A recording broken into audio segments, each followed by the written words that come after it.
Hello dear students, Madhya Pradesh के NEET aspirants को लेकर एक बड़ी खबर आ रही है। पहले आप खबर देखिए, फिर इस खबर के मायने समझते हैं। छात्रों को अब फीस माफी नहीं, लोन मिलेगा। मध्य प्रदेश सरकार मेधावी छात्र योजना चलाती थी नीट एस्पायरेंट्स के लिए, जिनमें कक्षा 12वीं में सीबीएसई बोर्ड में 85% से अधिक, 85% से ज्यादा, या एमपी बोर्ड में 75% से ज्यादा मार्क्स पे मेधावी छात्र योजना मिलती थी। और एमबीबीएस की पढ़ाई के लिए प्राइवेट कॉलेज से अगर स्टूडेंट करना चाहता है तो government of MP, Madhya Pradesh सरकार, उस फीस को माफ कर देती थी, उस फीस को खुद भर देती थी।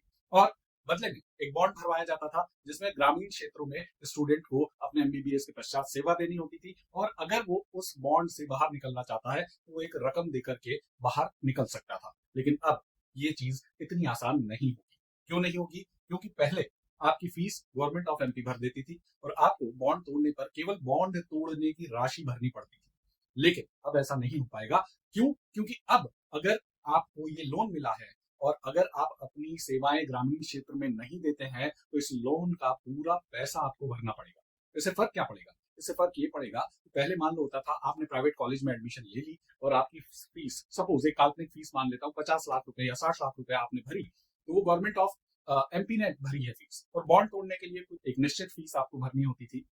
तो बदले में आपने पूरी पढ़ाई कर ली और एक निश्चित रकम चुका करके आप उस बॉन्ड से बच गए। लेकिन अगर अब आप अपनी इन शर्तों को पूरा नहीं करते हैं, ग्रामीण क्षेत्रों में अपनी सेवा नहीं देते हैं, तो आपको पूरी की पूरी फीस अपनी जेब से भरनी होगी और वो लोन के ऊपर जो ब्याज लगेगा वो भी आपको देना होगा। तो बॉन्ड तोड़ना अब उतना आसान नहीं रहेगा। हाँ, 5 साल का सर्विस का वो डिमांड कर रहे हैं न्यूज के हिसाब से, जिसमें अगर आपने आधे समय सर्विस दे दी ग्रामीण क्षेत्रों में तो आधी फीस यानी आधा लोन आपका सरकार माफ कर देगी। लेकिन 2.5 साल से कम अगर आप सर्विस देते हैं या आप सर्विस नहीं देते हैं तो पूरी फीस आपको भरनी होगी। ये आपको ध्यान रखना है। दूसरी एक महत्वपूर्ण बात, मेधावी छात्र योजना के लिए पहले एक कंडीशन थी, वो थी सिर्फ आपके कक्षा 12वीं में आए हुए अंक।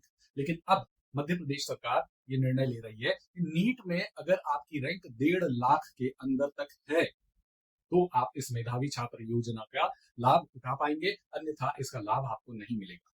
क्या हमारी 12वीं के अंकों की बाध्यता बनी हुई है? इसको लेकर अभी स्पष्टता नहीं आई है, वो भी आगे आ जाएगी। लेकिन अब एक बात आपको बहुत गहराई से और अच्छे से समझ लेनी है कि अगर आपने नीट 2025 दी है तो आपको अभी रिजल्ट आने के साथ ही एक बात का आइडिया लग जाएगा कि आपको मेधावी छात्र योजना का लाभ मिलने वाला है या नहीं मिलने वाला है। अगर आप 1.5 लाख के अंदर हैं रैंक में तो आप इस योजना का लाभ उठा सकते हैं, और अगर नहीं है तो इस योजना का लाभ आपको नहीं मिलेगा। तो आपको निर्णय लेने में आसानी हो जाएगी कि मुझे अपनी तैयारी फिर से किस तरह से करनी चाहिए। तो पहली बात तो ये हो गई। दूसरी बात अब ये हो गई कि मेधावी छात्र योजना का बेनिफिट उठाने के लिए अब आपको अपनी तैयारी को एक लेवल ऊपर लेकर जाना पड़ेगा।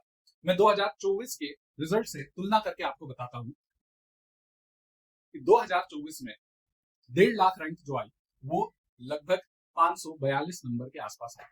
मतलब 2024 में हो सकता है कुछ विद्यार्थी ऐसे रहे हों जिनको 542 से कम नंबर भी मिले, लेकिन बोर्ड्स में उनके अच्छे नंबर थे तो उनको मेधावी छात्र योजना का लाभ मिल गया। लेकिन अगर अब ऐसा होता है कि आपके बोर्ड्स में बहुत अच्छे नंबर भी हो लेकिन नीट में आपकी रैंक 1.5 लाख से ज्यादा हो, यानी 2.25 लाख हो, 2 लाख हो, तो क्या आपको ये बेनिफिट मिल पाएगा? उसका उत्तर है नहीं, आपको इसका बेनिफिट नहीं मिल पाएगा। तो आपको कुछ भी करके अपनी तैयारी को नेक्स्ट लेवल तक लेकर जाना है ताकि आपकी रैंक 1.5 लाख के अंदर रहे, तभी आप मेधावी छात्र योजना का लाभ ले पाएंगे। तो अब अपनी तैयारी को बहुत सोच समझकर विवेकपूर्ण तरीके से आप करें, सही मार्गदर्शन चुने जो आपको अच्छी रैंक दिलवा सकता हो। ऐसी टीम के साथ अपनी तैयारी को आगे ले जाएं तो निश्चित रूप से आपको